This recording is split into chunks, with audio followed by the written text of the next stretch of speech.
Mob সৃষ্টির অপচেষ্টা, বিএনপির ভারপ্রাপ্ত চেয়ারম্যান তারেক রহমানকে নিয়ে কুরুচিপূর্ণ বক্তব্যের প্রতিবাদে ছাত্রদলের বিক্ষোভ। গোপন তৎপরতায় পরিকল্পিতভাবে মব সৃষ্টির চেষ্টা, শিক্ষা প্রতিষ্ঠানে শিক্ষার পরিবেশ বিনষ্ট করা, বিএনপির ভারপ্রাপ্ত চেয়ারম্যান তারেক রহমানকে নিয়ে কুরুচিপূর্ণ বক্তব্য এবং সারা দেশে আইন শৃঙ্খলা পরিস্থিতির অবনতির প্রতিবাদে বিক্ষোভ মিছিল ও সমাবেশ করেছে ছাত্রদলের নেতাকর্মীরা। সোমবার বিকেলে পঞ্চগড় জেলা ছাত্রদলের আয়োজনে বিক্ষোভ মিছিল ও সমাবেশ অনুষ্ঠিত হয়।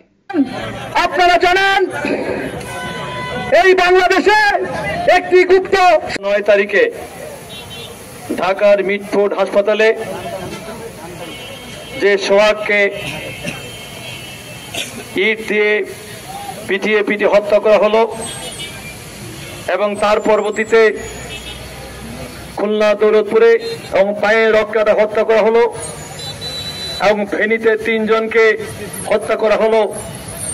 আমরা বলতে চাই এই 3 দিনে 5 জন মানুষ হত্যা করা হলো, কিন্তু দৌলদিয়ার মাহবুব বা ফেনীর ওই 3 জনের হত্যাকাণ্ড নিয়ে কোনো আলোচনা সমালোচনা বা কোনো দলের পক্ষ থেকে কোনো প্রতিবাদ দেখলাম না।